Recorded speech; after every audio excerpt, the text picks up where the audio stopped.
Hello everyone, my name is Eden Ovando and this is my critical assignment presentation on the California Department of Corrections and Rehabilitation, specifically the Code of Ethics for the course MPA 580 Legal and Ethical Issues with Dr. David Powell. The California Department of Corrections and Rehabilitation, also known as the CDCR, is in charge of maintaining the correctional facilities in which inmates are housed. In my critical assignment, I'll be going over correctional officers' code of ethics and code of conduct. I will be covering the compliance topics that are involved and also the theoretical frameworks that can be found in this department. I was able to find that the CDCR follows the law enforcement code of ethics, which mostly all law enforcement agencies follow, and these codes are based on values, the values being service, leadership, integrity, accountability, respect, trust, and collaboration.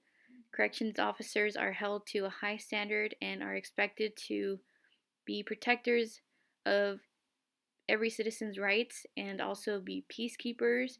And so these values are the ones that the Code of Ethics are founded on. The CDCR Code of Conduct is based on a mix of values and compliance. The Code of Conduct expects that corrections officers are professional, that they are responsible for their actions, and that they treat everyone with respect and dignity. This also includes respecting the rights of everyone. And in the compliance sense, they are expected to comply with all laws and regulations and report misconduct or unethical and illegal behavior. So these can definitely be found to be a mix of both values and compliance based principles.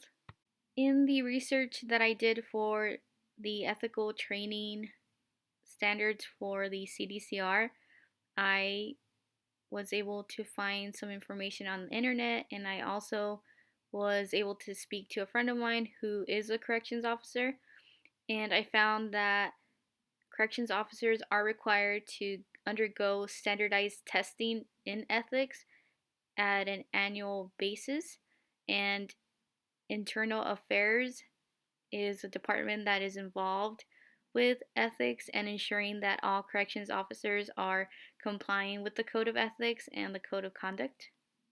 For this critical assignment, I did include 3 theoretical frameworks. The first one being the virtue theory, specifically focusing on the courage factor of the virtue theory, because corrections officers are expected to act courageously and also act in a manner that is helpful.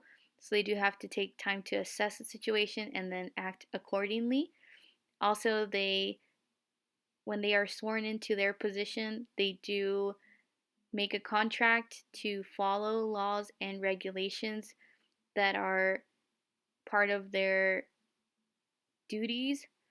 And as officers, they have to follow these, such as the Code of Conduct and the Code of Ethics.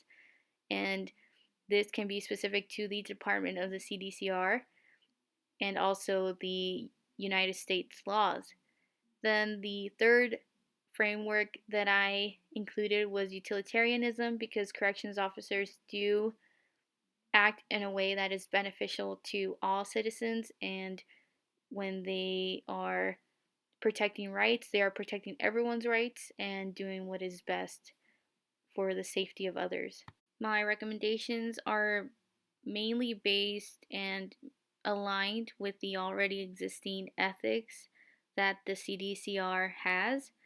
I believe it is important that this agency or department of law enforcement does have a good mix of compliance and value-based ethics in order to do their duties justly. This concludes the overview of my critical assignment. Thank you for watching.